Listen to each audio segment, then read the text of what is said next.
Hello YouTube and welcome to the ultimate guide to Ash Echoes, where I explain everything there is to know about the game so that you can master it and have the most of it.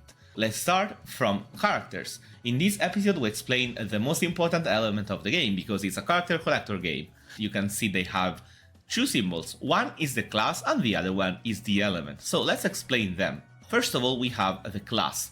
The class is the role they have on the field and they get special abilities from their class. The Bulwark class has a taunt. If you have a Bulwark unit on the field, enemies will target Bulwark first and your other Echomancer later, so it's a very important one. You want to have at the very least one tank on the field so that your squishy unit won't go down, because it's very easy to go down in this game. The other class is Vanguard. Vanguard does the same thing, but it can switch between a DPS mode and a tank mode. You are usually in the tank mode, but you can do both.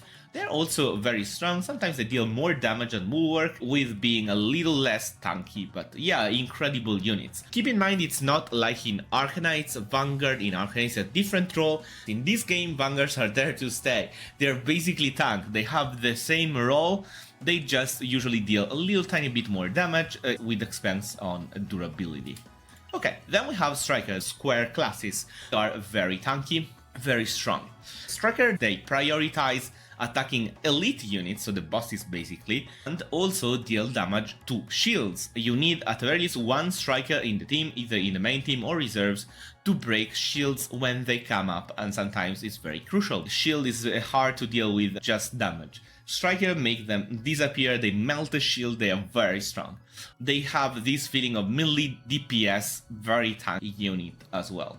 They don't have taunt though, so they don't taunt your enemies.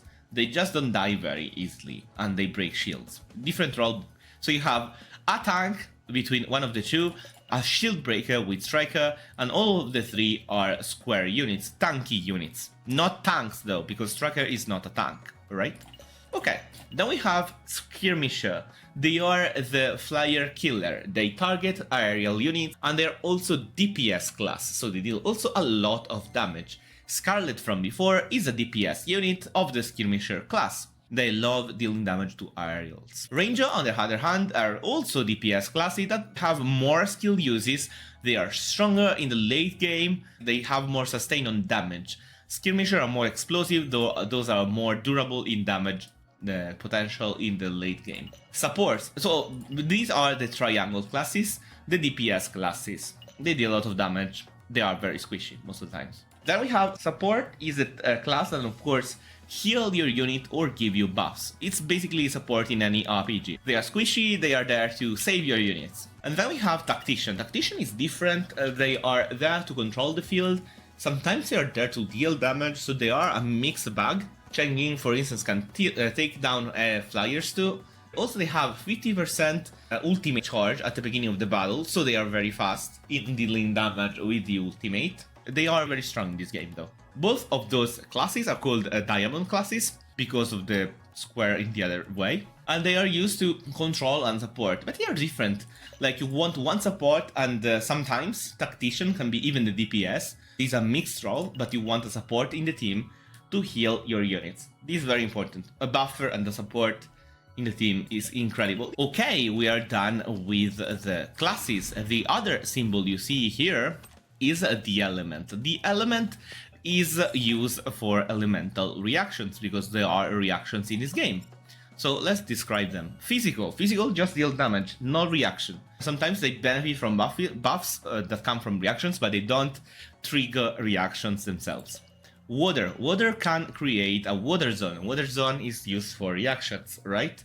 Water and lightning create Electro Conduct, which is not Electro Conduct in Genshin. It doesn't increase physical damage. It just paralyzes the opponents.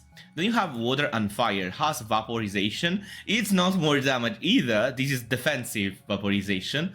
It makes your units more tanky in the area that has been vaporized because it stays on the field differently from Genshin, for instance.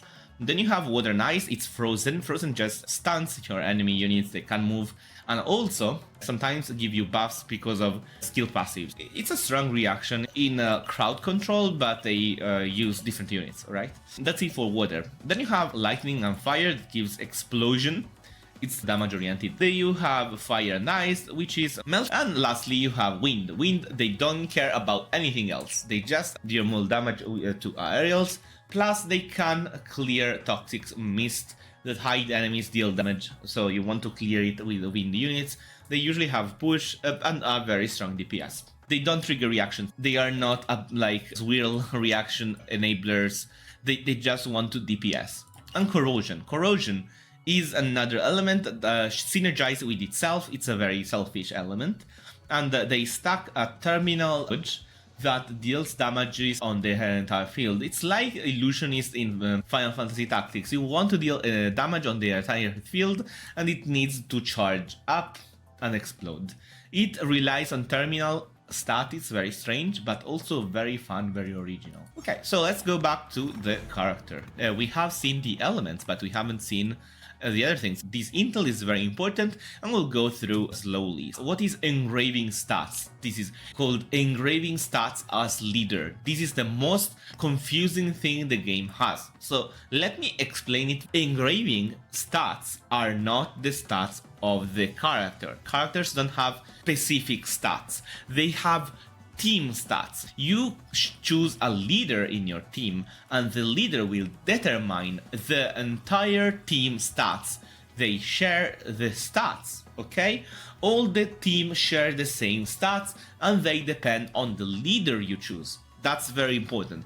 This is very original about this game. The characters, then the single characters, tweak the stats, they modify the stats by the modifier, the basic stats. So you have a multiplier on the stats, but the base stats are shared by the entire team. It's very weird, but you will get used to it. So let's start. Vitality. Vitality gives your team more bulkiness. It gives you more survivability and healing income. You basically heal more if you receive healing. And also you are more tanky, so it's very important, alright? It's on the entire team. So what does it mean? You can't min-max the characters. You can't say, you know what, I will give up vitality and defense and go all attack and mastery on my DPS units. I know that going attack is very important. No, you can't. In this game, vitality goes on your entire team, so you can't give up on it, because some units will need vitality. So you can't, and vitality very strong. Also you have defense.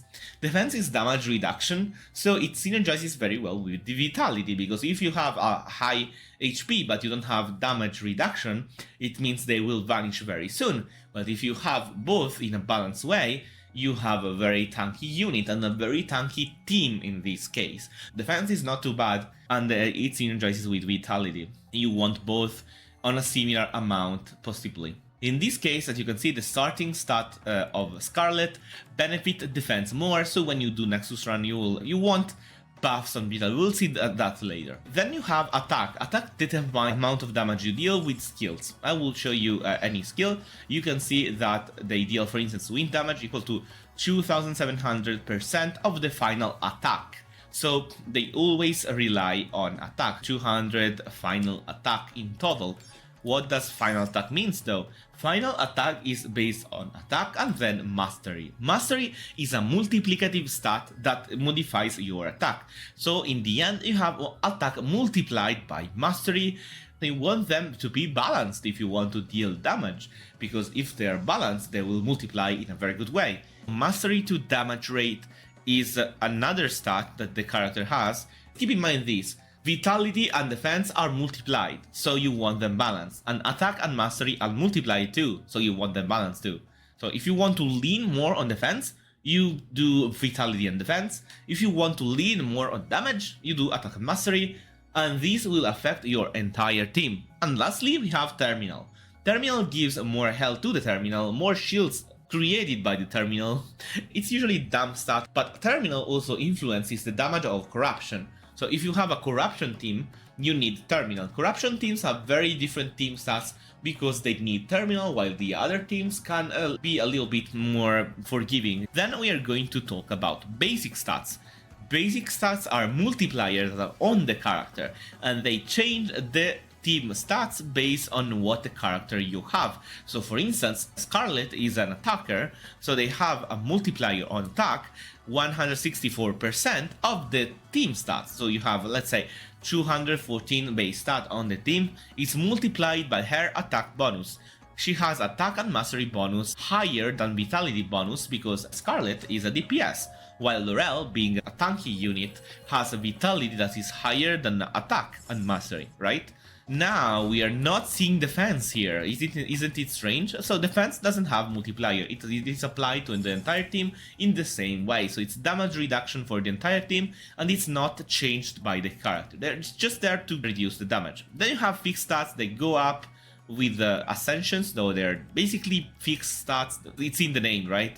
Some traces and characters give you crit rate and crit damage buffs, but they are mostly fixed. They are less variable than other gacha games. Then you have basic damage reduction, the type of the basic attack. For instance, these attacks flyer, single, target, anti-air, and the range is long. It means it can hit far away opponents. And reposition is how much you can move around the character. Then we have skill levels, like in other gacha games, you level them up, they are stronger. Max skill level depends on the Ascension, so you need to ascend them, you're used to this if you play Hoyoverse games. An initial engraving skill level as leader, they are extra skills you can unlock if the character is the leader of your team. You can have only one leader, and if it's the leader they unlock these two skills. For instance, Rampaging Tempest for Scarlet is a skill that allows you to have more wind damage when you use the seed skill, any seed skill. This is very strong, 75% bonus on wind damage. If your team is wind, this will carry. And you can see this is an exclusive skill for now on Scarlet.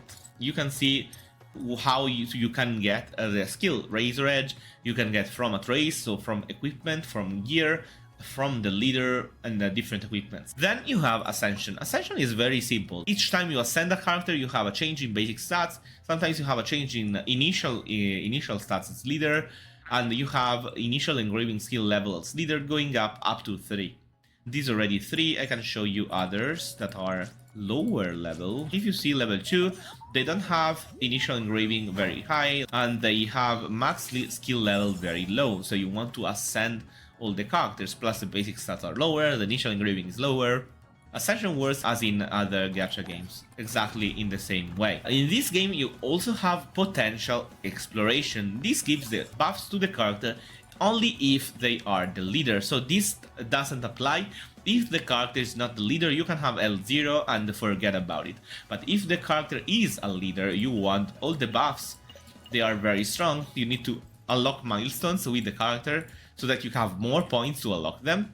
You also need another material, which is this one, that you can gather by grinding the path of proficiency that we'll see in another video. So Ascension is to unlock stat increase, base stat, and the skill level and the initial skills as a leader, while potential is to unlock skills only if the character is a leader. And this is everything we need to know on general info. Then we have the skills. The skills is very easy to understand.